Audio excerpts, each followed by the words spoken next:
Résidant en Mauritanie depuis un certain temps, nos compatriotes résidant en Mauritanie se plaignent d'un certain nombre de tracasseries liées aussi bien à la traversée du territoire mauritanien qu'à des rafles à l'intérieur de certaines villes de Mauritanie. Mais ces actions menées par les autorités mauritaniennes, il est important de préciser qu'elles ne concernent pas que la communauté malienne qui vit en Mauritanie. De nos échanges avec les autorités mauritaniennes, il ressort que ces contrôles concernent tous les étrangers qui vivent sur le territoire mauritanien, et c'est dans le cadre d'une politique interne à la Mauritanie liée aux questions migratoires, aux questions d'insécurité et à la nécessité pour la Mauritanie de maîtriser la présence, le séjour et l'établissement des étrangers sur son territoire.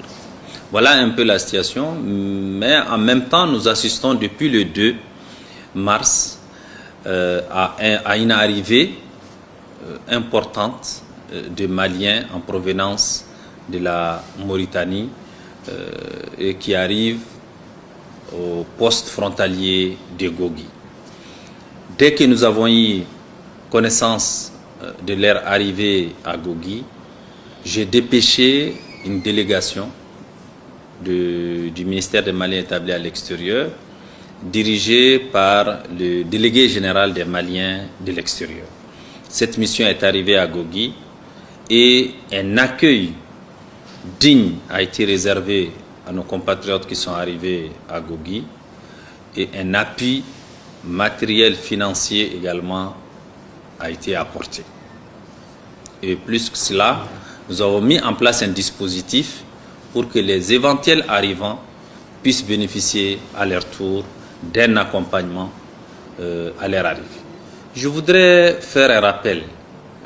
Les 29, 30 et 31 décembre 2024,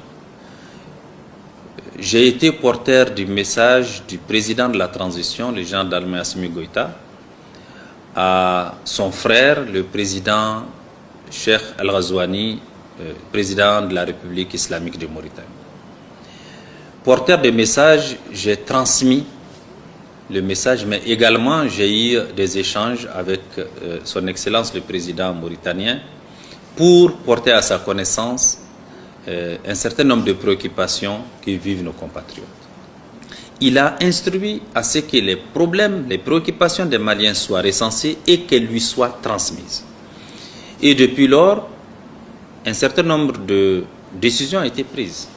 Notamment, il a été demandé à notre ambassadeur de contribuer à sensibiliser les Maliens qui vivent en Mauritanie pour qu'ils s'inscrivent dans le processus de régularisation engagé par les autorités mauritaniennes. Et mieux encore, les autorités mauritaniennes ont pris l'engagement de donner les cartes de séjour aux Maliens sans paiement. C'est-à-dire les Maliens sont exempts du paiement des frais des cartes de séjour. Donc il s'agit surtout de faire les démarches pour obtenir cette carte de séjour, sinon les frais pour les Maliens, en tout cas, les Maliens seront exempts de cela.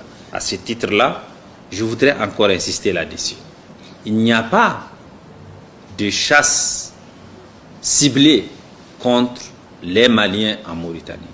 Il y a une politique migratoire en cours en Mauritanie qui concerne l'ensemble des étrangers vivant sur le sol mauritanien.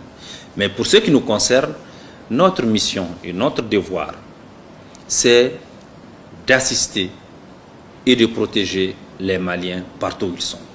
Je voudrais rassurer nos compatriotes qui vivent en Mauritanie que nous suivons de près leur situation. Nous nous informons régulièrement et moi j'ai un débriefing journalier avec l'ambassadeur, notre ambassadeur à Nouakchott. Nous travaillons ensemble en étroite collaboration et en rapport avec les autorités mauritaniennes pour trouver des solutions aux préoccupations exprimées par nos compatriotes. Le gouvernement du Mali suit de près la situation. Nous veillerons à ce que les intérêts des Maliens qui vivent en Mauritanie soient préservés, que leur sécurité soit assurée et que l'assistance nécessaire leur soit accordée selon les besoins des uns et des autres. Nous avons une forte communauté malienne en Mauritanie, comme il y a une forte communauté mauritanienne au Mali. Nos deux États travaillent ensemble à la sécurité et à la protection de ces communautés de part et d'autre.